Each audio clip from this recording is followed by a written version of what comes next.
Today is Monday, January 11th, 2016. We're meeting for the purposes of the Committee of the Whole. I'd like to call this meeting to order. Clerk Spencer, please call the roll. Deuter. Here. Sabatino. Here. Leader. Absent. Dunn. Here. Graham. Absent. Polumsky. Here. York. Here. Toledo. Here. Healy. Here. Levin.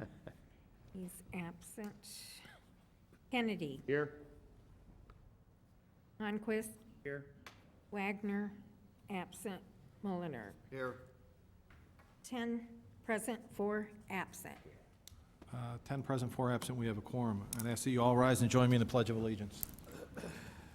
Pledge allegiance To the flag of the United States of America and to the republic for which it stands, one nation, under God, indivisible, with liberty and justice for all.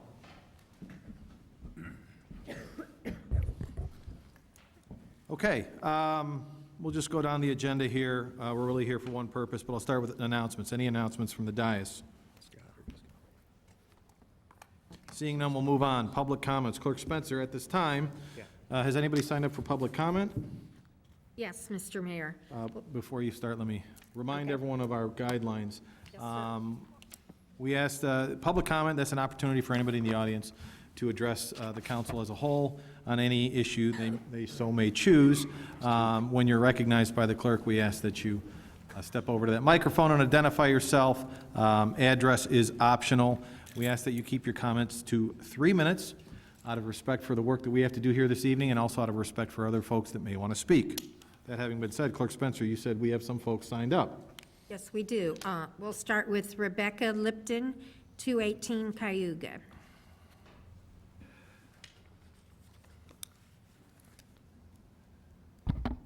Hello, thanks for letting me speak. I'm talking about the stormwater detention ponds, and I just wanted to say that I hope that your discussion tonight touches on 2 issues that are important to me.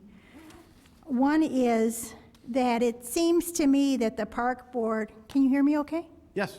That the park board it seems to me that the park board has been more than willing to go to work with the city on these issues in a very responsible way. And as an example, I just wanted to point out that the city initially offered to put some recreational improvements in at the York Commons site. And the park board, and that would have costed around $300,000 as I understand, and the park board, in the interest of saving money, said that they didn't have to do that. And the second issue that I was hoping you guys would discuss, you people would discuss tonight, is the issue of the engineering models that the work has been based on, and the models that deemed that a shutoff valve was not necessary, as I understand it, were calculated using data from before 2010. And since 2010, we've had 2 100-year floods.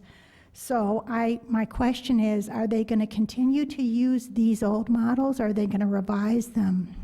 Thanks. Kathleen Sullivan. Kathleen Sullivan. We're here again talking about your Commons. I look forward to hearing the discussion from Dr. Burke and Associates. I heard it at the Public Works Committee meeting, and I'm kind of an engineering student now, I think, with all the things I know about stormwater. And in thinking about this problem, one of the issues I thought of today, different than having a shutoff valve, would perhaps be using the unique features of York Commons parking lot, which is curbed on 2 sides already, and perhaps using that for a little bit of the overflow with some things that we learned at Public Works Committee meeting a few months ago to deal with downslope driveways, such as perhaps raising the sidewalk a little bit there, or maybe there could be something that could be raised or lowered. I mean, with the fire department and neighbors, you have city staff on site 100% of the time at that park.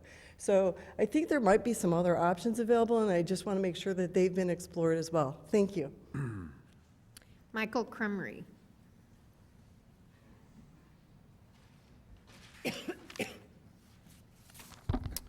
Michael Crummery, 570 West Crockett, and I do not claim to be an engineer, but I've listened to engineers speak.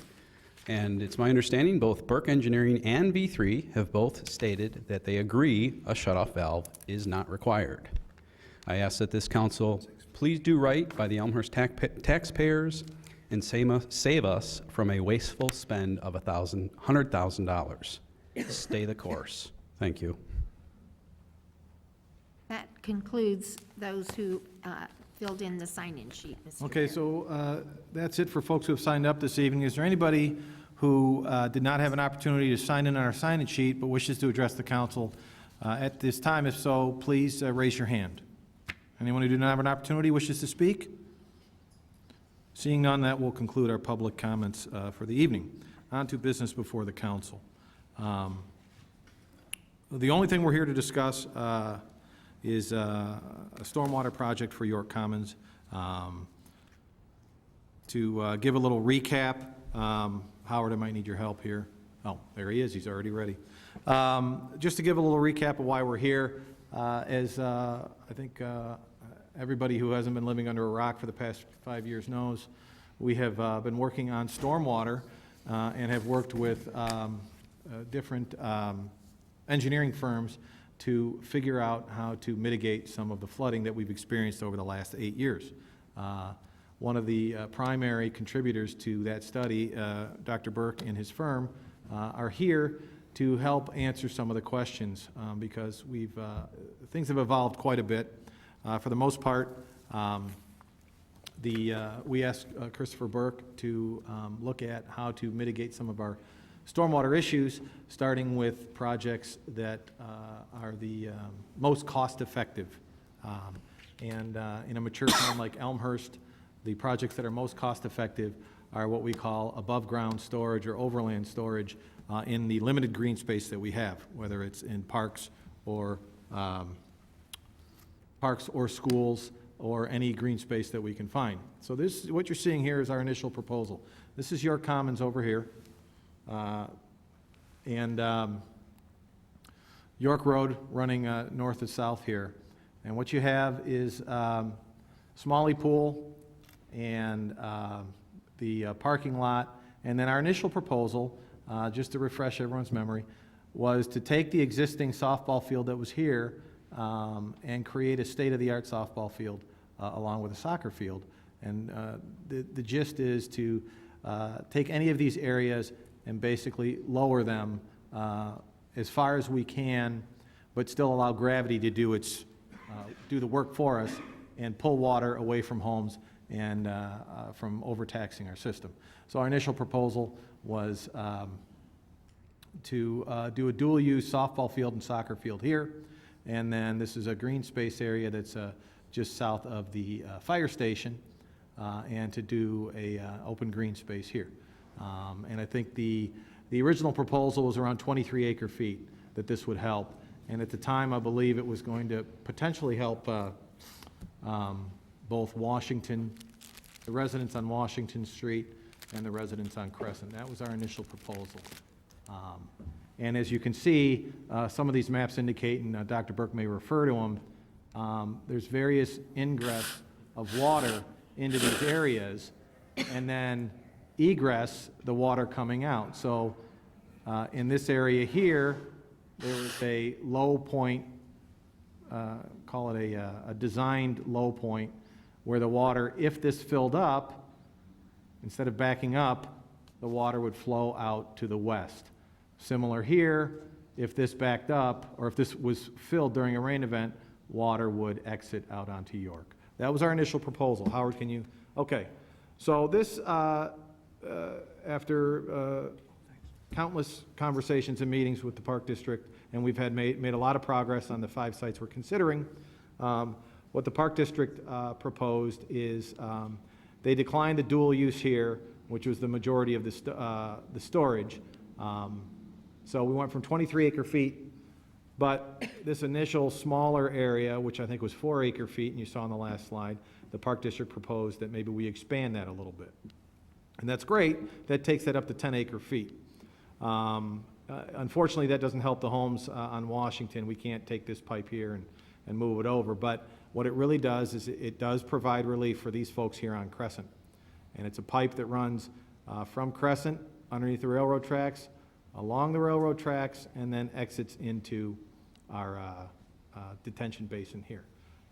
And the reason why we're here this evening is that we're down to the final short strokes.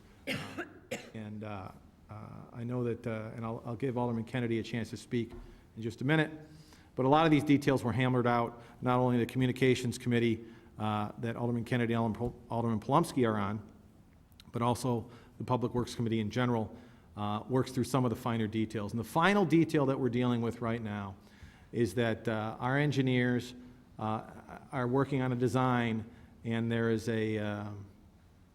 right now there's a requirement or a demand from the Park District that we put in a valve. The estimated cost for that valve is $100,000.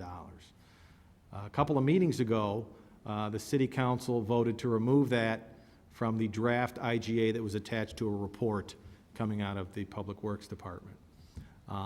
The thought was, because there was a lot of questions about that valve, whether it was necessary or not, and the thought was, rather than bring this back to committee yet again, since we're so close, and in effect what that would do is allow the committee to get educated, then bring it back to the City Council.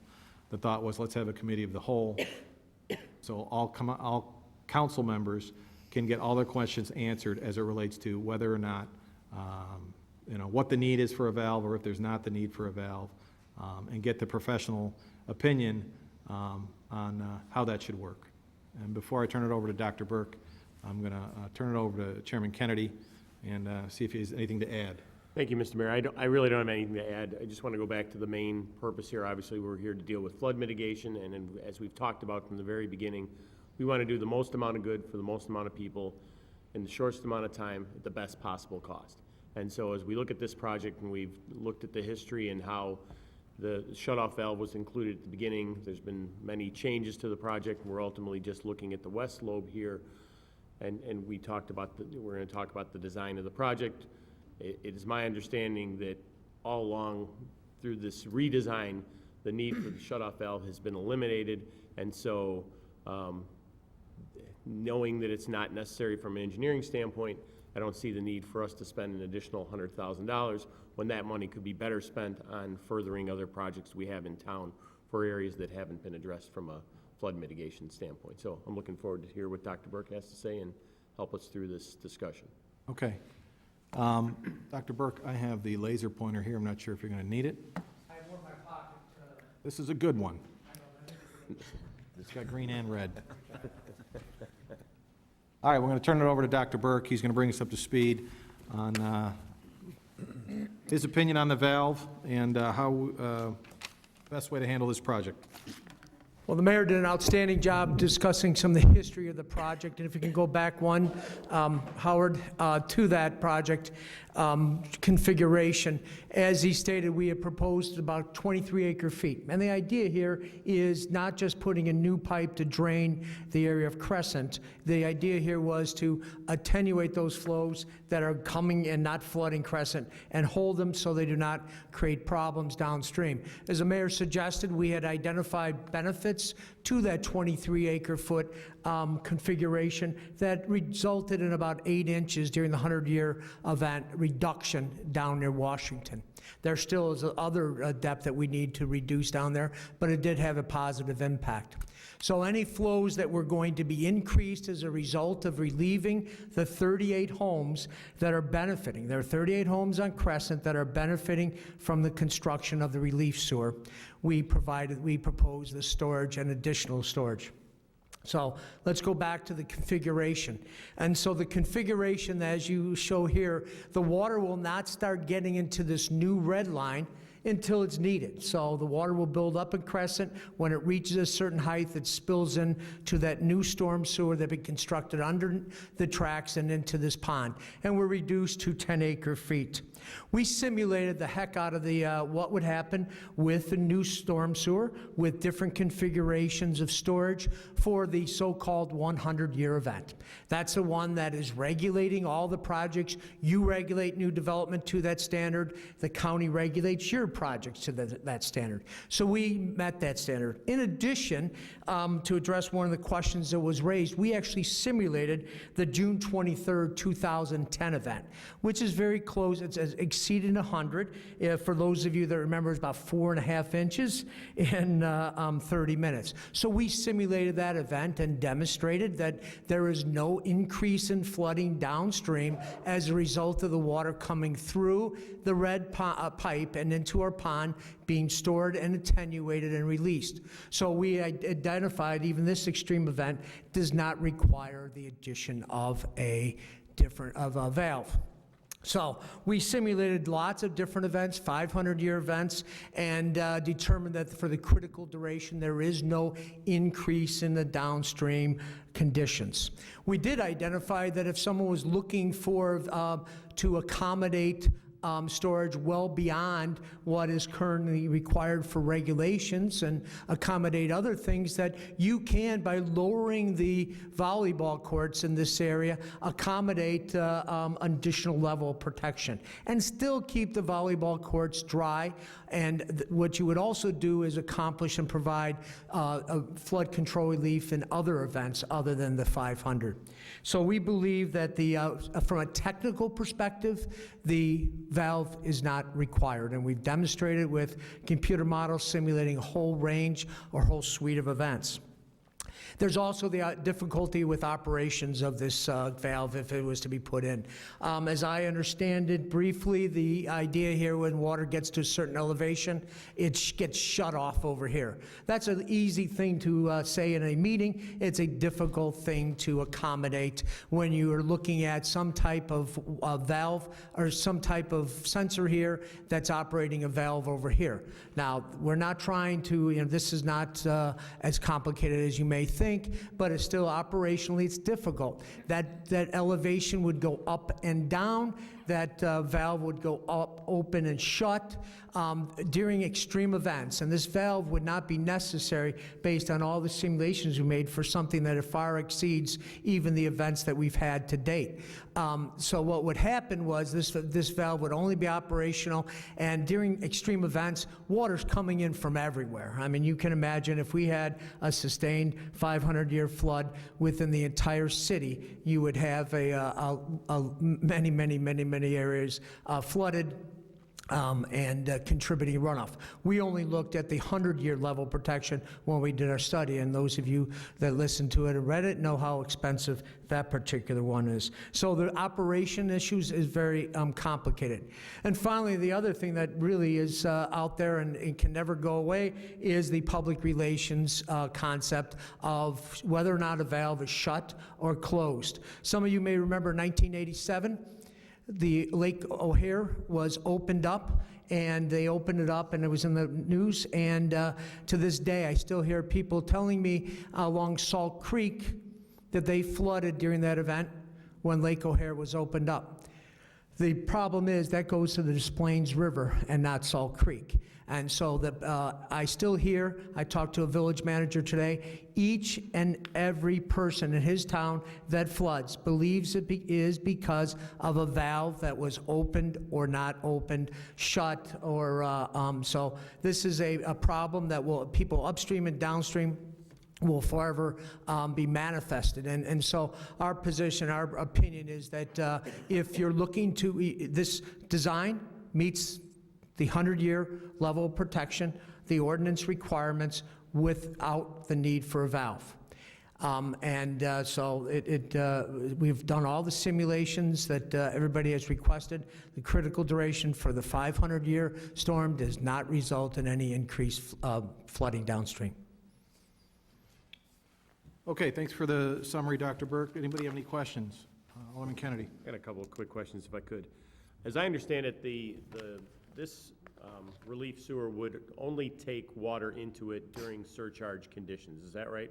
When the storm sewer system that would normally drain this area is at such a capacity, that would be the time when the overflow would occur and into the west lobe of York Commons. Is that correct? That's correct. Okay, and so I think one of the concerns is, and I understand where it's coming from, is where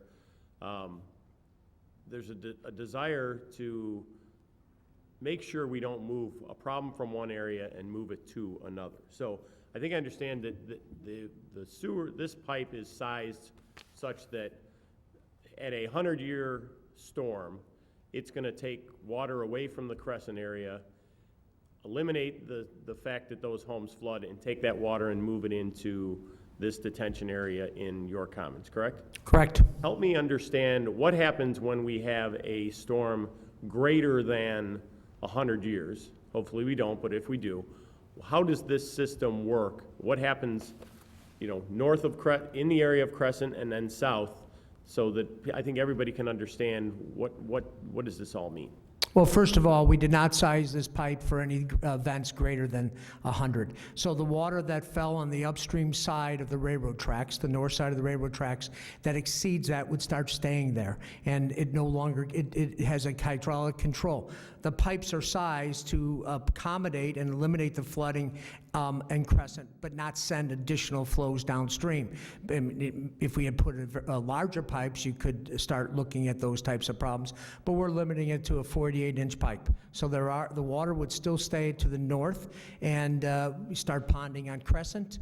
And obviously, as I said earlier, Cayuga is already flooded, as the residents, some of them are here today, when we were going through this, told us that it's already flooded in events that were not even to the level that we're talking about. So all those areas would remain flooded as they are today, but this would not contribute to the flooding in that area.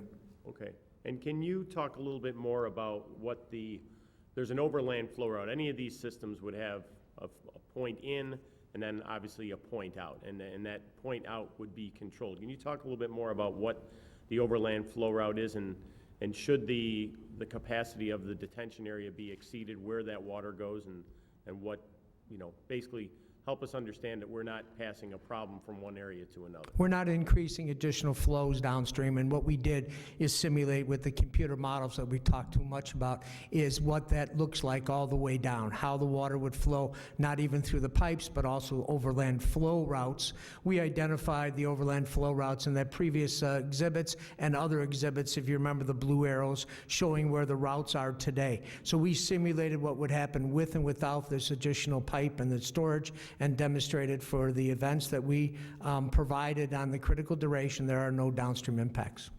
Okay. So in the event somehow God decided he wanted a 500-year event on the north side of the tracks and a 100-year event on the south side of the tracks, if he was that good, he is that good, but I don't know if he can do the weather that predictably. I might understand that the area north of Crescent would flood because it's experiencing a 500-year event. But the area south, certainly it would have its issues with the 100-year, but it wouldn't be getting any additional impact from that area to the north side. Under your hypothetical that you described, and without benefit of modeling it, I would say, anecdotally, yes to your analysis. Okay, that's all for now. Any additional questions? Alderman Levin. A couple.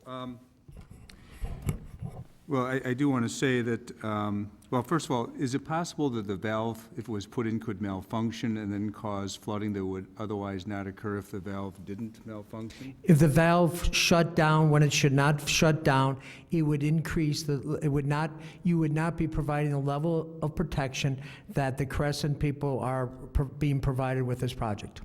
So that's a possible danger as I see it. And then if you didn't put in a valve and the project went forward and for some unforeseen reason it was determined that a valve should have been put in, what's the excess cost to put in a valve after the design? I think the cost of putting it in before and after would be approximately the same. So if you saw that you did need it, it could be added later. Yes, you obviously would have to tear up some areas that had already been restored, but the construction itself, just shooting from the hip here, would be similar. All right, and did you have personal discussions with the Park District's engineer on this issue? I have not had any personal discussions other than the discussions that took place in this room when we were talking about the valve many months ago. All right, thank you. Alderman Toledo. Thank you. My first question is a two-part question. First off, I believe, correct me if I'm wrong, their valve was originally in the plans that your company provided to us. That's incorrect. That's incorrect. Okay, so can you answer how it did get into the plan? Because I believe at some point in time it was in the plan, and then, because we had to vote to try to take it out of the plan. It was never in our plans or in our analysis or in our computer modeling. It was something that was discussed at one of the three-party meetings that took place in this room. Okay. Go ahead. No. Can you give me a little bit of how that, I'm not close enough to understand how it got in. I think if you could just clarify that, that would be helpful. Sure, I'd be happy to. It's a good question because we did approve a report, the council approved a report that didn't have the valve in, and then when the IGA came up, I informed you that the Park District was asking for that. So initially, when this project was discussed, it had the east and the west lobes. And there was some concern regarding from the residents on Cayuga regarding the capacity of the east lobe and the possibility that it could overflow into their property. And at that point, there was discussion from the park board that a valve should be put in to preclude that, but then the east lobe was taken off the table. It was my understanding at that point that there wasn't a valve necessary at that point because it was only the west lobe. Conversation continued. As a member of the park board who brought it up, our engineer was consulted. It's my understanding that the consulting engineer for the park district as well was asked about the valve, and both agreed that a valve was not necessary for this project to help with the flows or to stop the flows because of the way that the pipes were being designed. As Alderman Kennedy asked, it would be the residents would be protected because of the way that the pipes were designed, and through restrictors, that would be plenty. So when the report came out, it was my understanding that we didn't need the valve, but then there was discussion at the park board once again that the valve was a requirement that they were asking for, and so Director Rogers pointed that out to me, and that's when we brought it up as part of the IGA. Their attorney had talked to our attorney, and it went back into the agreement, and then came to the city council. Thank you. That answers my first question. I had a second question for Mr. Burke. Thank you. Is it possible, I understand you've stated that the proposed sewer pipe is going to be 48 inches in diameter. First off, is that all the way in from the point on Crescent on the north side of the tracks all the way to the detention basin itself? Yes. And then is it hydraulically possible for the detention basin to fill prior to the 48-inch pipe limiting the inflow of water from Crescent? I'm going to look to my modeler to see if he has simulated any scenario where that would occur. No. And the question being, so what you're saying is it's not possible for the detention basin to overflow? No, that's correct. It can. When you have events that exceed the capacity of the existing system today, that York will overtop and flow downhill, and it certainly will in the future as well. The water on York Street will flow into the detention basin? No, water will flow to the west like it does today. Onto York Street. Okay, so that's really the ultimate question that I have then, is when that detention basin overflows, specifically, where does the water go? Onto York and then where? West.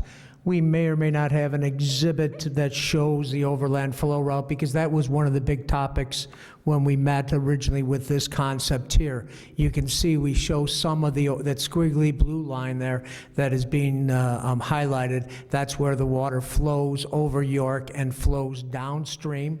And remember, if you recall, our storm sewer system in Elmhurst, like most communities, has a very limited capacity.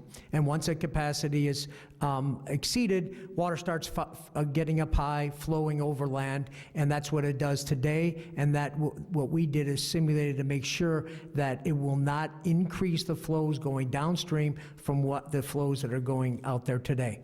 And the reason why it won't happen, in our opinion, is because of that detention pond holding back and attenuating the flows that are coming from the north. Remember, the flows from the north come today.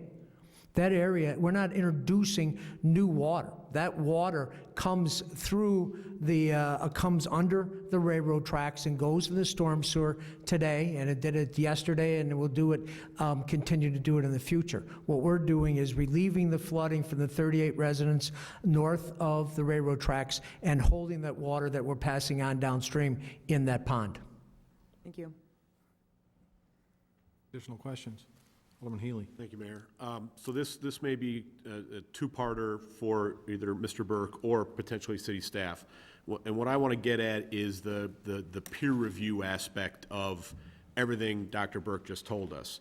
I've heard it said a couple times tonight in previous meetings that the Park District engineer agrees, or is voiced agreement that the valve isn't needed. So first part of the question is, everything Dr. Burke has told us and said to us tonight, has that been peer reviewed by V3? If so, what was their recommendation? What was their output from that review? Do we know? I can say that we have shared all the analysis that I've described today, as well as some additional analyses that was requested by V3. We have not received any comments one way or the other from V3. The ultimate design is subject to their review and sign off, as I understand the current structure of the agreement. Okay. So for the record, we have nothing from V3 or the Park District that says anything that Burke has told us the engineering firm is either wrong, inadequate, they have an issue with. Is that correct? That would be correct. Okay, so then I'm going to flip that around. So I'm not as familiar with why the Park District is insisting upon this valve. I'm making some assumptions in that they think it will preclude downstream flooding. I'm also going to make an assumption that is based on some feedback they've received from their engineer. Is that accurate? And if that's accurate, has Dr. Burke or anybody from Burke reviewed that information so that we can say yes or no? I'm not aware of what the Park District Board may or may not have received from V3 on that. But in the communications between, whether it's staff or elected official level, there's been nothing from an engineering standpoint that the Park District has offered up to say, from an engineering standpoint, here are our concerns. And if that has been offered up, Dr. Burke and his crew has not reviewed it. Is that correct? We've not received anything from, on an engineering basis that says, here's a requirement for the valve. Okay. Thank you. Alderman Kennedy. Thank you, Mr. Mayor. I just want to add a little perspective for Alderman Healy. The process as it was laid out was such that ultimately when, the IGA was first, and then the formal, once that was, okay, we're going forward here, then the formal design was going to take place. And ultimately that was going to go in front of the park board, and then ultimately their engineering consultant to give the thumbs up or thumbs down. So any review that they've done so far, I would imagine, is purely conceptual and nothing formalized. But, as we get to the point where this project is approved, we will be getting something from the Park District that says, our engineering consultant has said, we're okay with this design and you may move forward. Thanks. Alderman Brand. Thank you. I guess one of the questions I have would be in regards to the proposed valve by the Park District, and comments made on a concern of it going on and off repetitively. I don't see that. I don't understand on what scenario that would be, at least not a very frequent nature, maybe once in a storm or a couple times at most I see. So to me, a failure in that scenario is very unlikely or not probable. I think Dr. Burke has done a really good job in regards to explaining on how, we have issues in this area already. The detention area is only going to help matters and not worsen areas. The size of the pipe, I mean, Dr. Burke, I think, made statements of this will help a 100-year storm. I believe it's probably a little bit more than a 100-year storm, not putting words, you can correct me. But I think this is a benefit. I don't see the reason for a valve. The exit sewer, I will call it, that heads towards York Road there, I assume, and this is an assumption, and maybe Dr. Burke, you can respond to this, it's at a higher elevation, so once the detention pond is closer to, I'm not saying filled, that's when you're gonna see, some additional water come into the sewer system itself. But then the last step would be, if it fills to capacity, our storm system is filled, then you're gonna see overland flow. And the overland flow would have happened without the detention system. Whatever homes, if any, it would impact, it would do without this detention system, with or without a valve. It's irrelevant in my view, and from what I've heard from Burke Engineering as well. But if Dr. Burke, you can respond to those two questions, one in regards to the elevation of that exit pipe, and then, what is the capacity, and then is the proposed cost really? Sorry about that. He was excited to be here. Is the proposed cost of this valve at $100,000? I've heard various numbers since it's been brought up, anywhere from $25,000 to $100,000 now. It's approximately $100,000 to answer your last question first. And that depends on whether we have backup power and how it's operated and whether or not it's tied into our SCADA system. And so there's a lot of details, as well as the operation rules that have to be worked out if it was to be moved forward. The size of that, the pipe at the outside that ties into the sewer on the York Street is 12 inches, so it's acting like a bathtub. It's down at the bottom, it's holding back the water. 40 inches coming in, and it's letting out 12 inches of water. Alderman Deuter. Thank you, Mayor. In the first ward, we have the quarry project, which was a project that required the approval from the county and a number of downstream communities. And I believe their approval was conditioned on the concept that they would be used for storage for a 100-year storm. Is there a valve required to limit the use of our storage in that case? No. The downstream communities and the county did not require a valve to limit. Our water's going straight in the quarry, and we'll fill up the quarry if it exceeded that 100-year flow into the quarry. It would just keep on sending the water down. The same engineering is applied that, the size of the pipes will limit our use of that to the 100-year storm. Well, because of the size of the pipe, because of the level of protection that the city pursued in providing to all the residents that you're working on projects with. So you're providing 100-year level protection, nothing beyond that.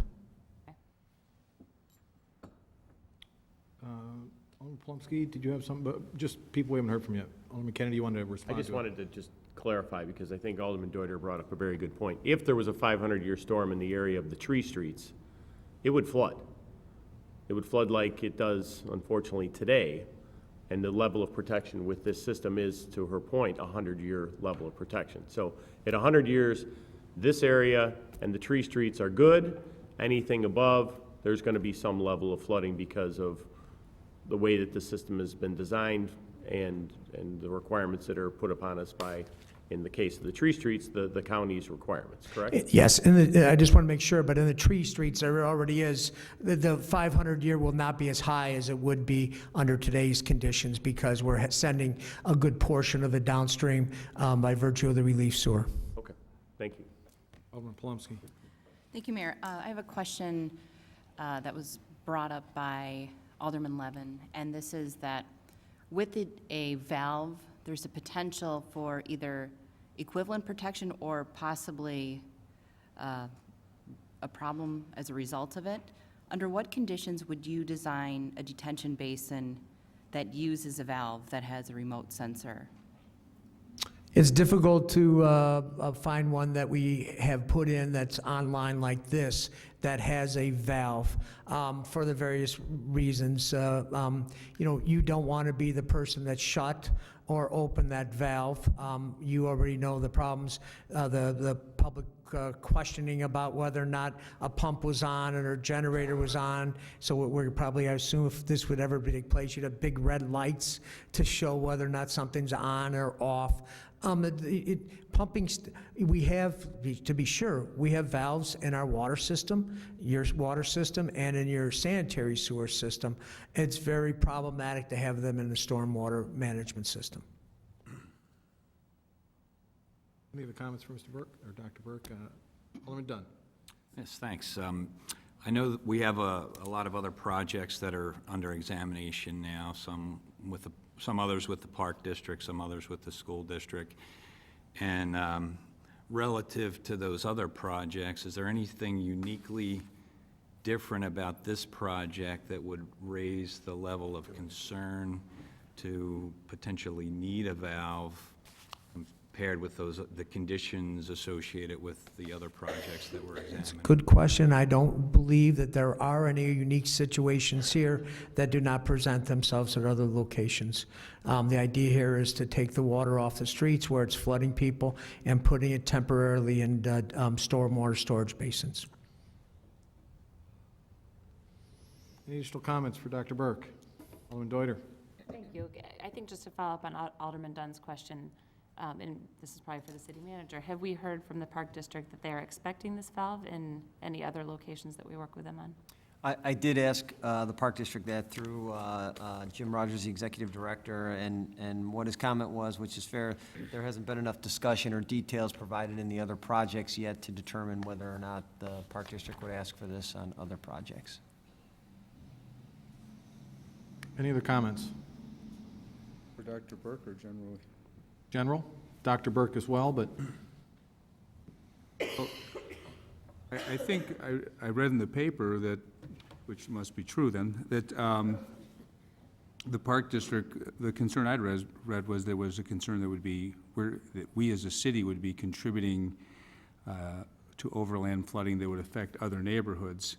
I'm not sure, I haven't heard anything that would change my mind on how we voted, and I'm keep hoping that the Park District would tell us something that would seem to belie the common sense approach, which is not to do this valve. It may cause problems. It costs money. I heard a public comment that you save 200 here, so that doesn't mean you should spend 100 over there. It's all our money as residents of this town.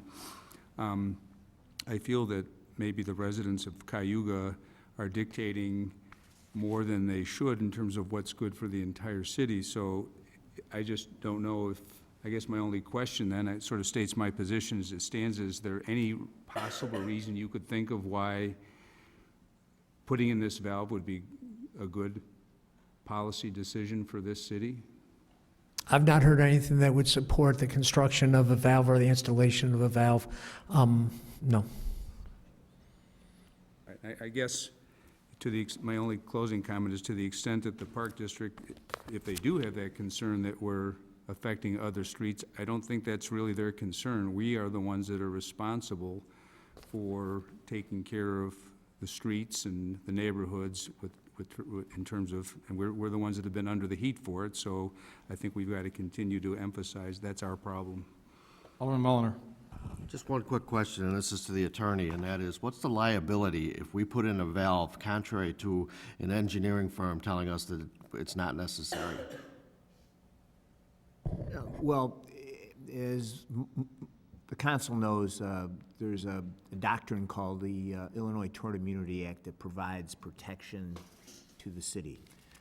Unfortunately, it can be compromised when mechanical issues are introduced. So if you're asking me from the defense of the city, would I rather have a valve or rather not? I'd rather not have a valve. It presents issues that would rather not have if we were to defend an action, as we have defended actions.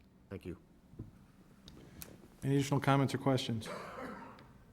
Alderman Kennedy. Thank you, Mr. Mayor. I just wanted to piggyback on what Alderman Dunn said, and that is, you know, we are talking about a shutoff valve here in York Commons, but on a larger scale, we could be talking about the addition of valves or other what may be deemed, from an engineering standpoint, unnecessary additions to projects, that if you take 100,000 times 10 projects, we're talking about an extra $1 million.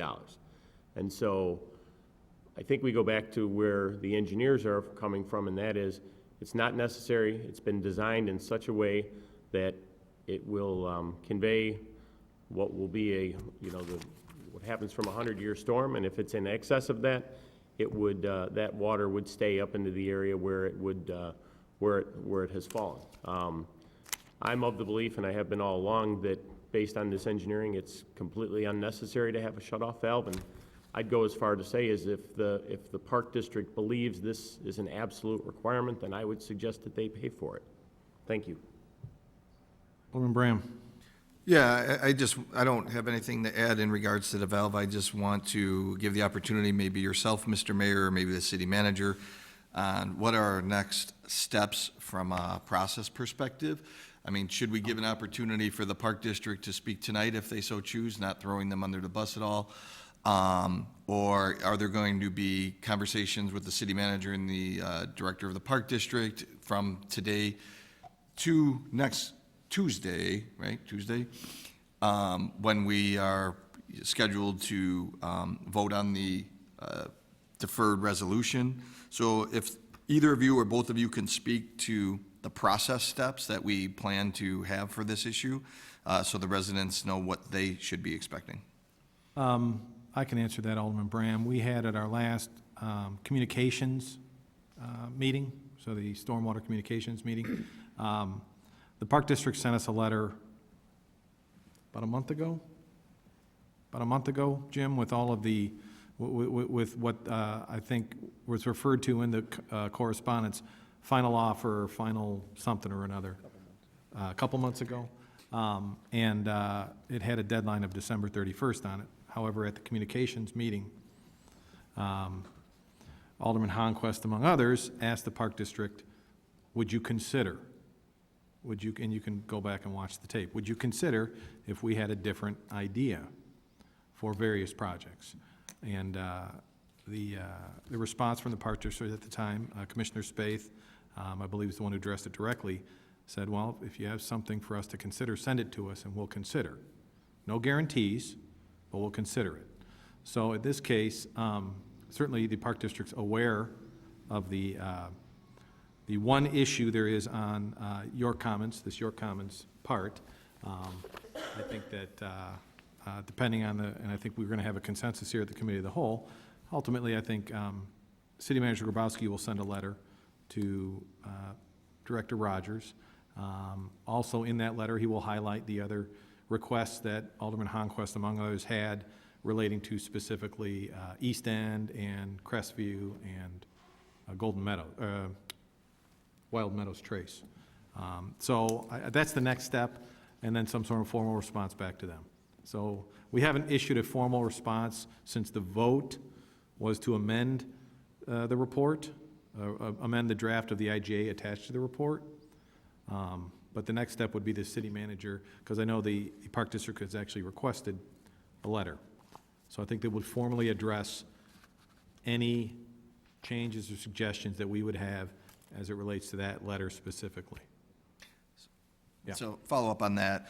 So I definitely understand, that the Park District, some representation is here tonight. They are aware of this discussion, they're aware of the previous discussion with the modified resolution. They're aware of the upcoming date of next Tuesday of our plan to vote one way or another on that resolution.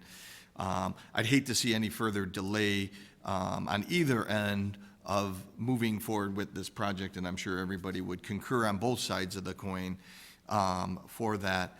I'm glad to hear we're doing an official communication to follow up on this discussion.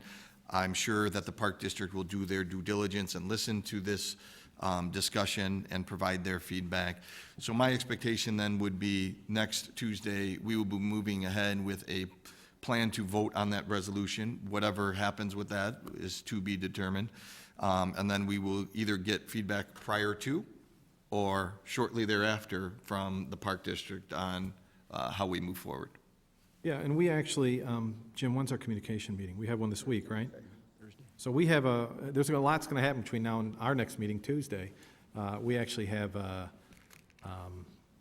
Park District has a meeting on Wednesday, and we have a Stormwater Committee meeting, Communications meeting on Thursday, and then our meeting the following Tuesday. So a lot of moving parts, but ultimately, at some point, depending on the will of the council, there will be official communication to the Park District. Thank you. Alderman Palomsky. Thank you, Mayor. Speaking to Alderman Healy's questions about the peer review process, and I understand that we are not at the point at which this is engineered in its final stage, but is it possible for us to request a peer review summary, an opinion on, formally from the Park District's engineer on I think design, if it's sound? that's a good point, and I was going to bring it up. I was going to kind of wrap it up. I'll remind the folks, I don't think I need to remind the alderman sitting here, that we have committee meetings that are roughly half hour late at this point. So we're going to try to wrap this up, but that's a very good comment there, Alderman Palomsky. Seeing as a couple of things that I wanted to note as we wrap up here, and then certainly if anybody has anything else. First of all, I think Alderman Levin's point is one that needed to be made, but I think everyone knows, and that is mechanical pumps can fail, or mechanical valves can fail. Is it fair to say, Dr. Burke, that in your 30 years in this profession, you've seen mechanical valves fail? That's correct. Okay. And I heard from Dr. Burke that if a valve fails, so I was looking at some of the rain events. I think the one, 2010, we had a rain event that lasted 24 hours. I think it was either 7 or 9 inches. In my opinion, I can see, without knowing specifically the amount of rainfall at certain points, that's one where the rain didn't quit, but it did let up for periods. I can see where that's an event where that valve may have to open and close multiple times. I'm scared enough when I have the sump pump in my basement going off or not going off. I think, so the fact that I think it doesn't take a doctor in engineering, no offense, to tell me that a valve can fail. So I'll ask you another question. I think I know the answer. If there's no valve, can it fail? The pipe can't fail, but it can be clogged perhaps, Okay. but they can be clogged no matter what. So I'm putting my faith in gravity on this, and not necessarily a valve. That's my biggest concern. So that's the one point Alderman Levin brought up, but the other part that Alderman Healy brought up, and it ties into what Alderman Mulliner said, and that is there could be a legal aspect to this.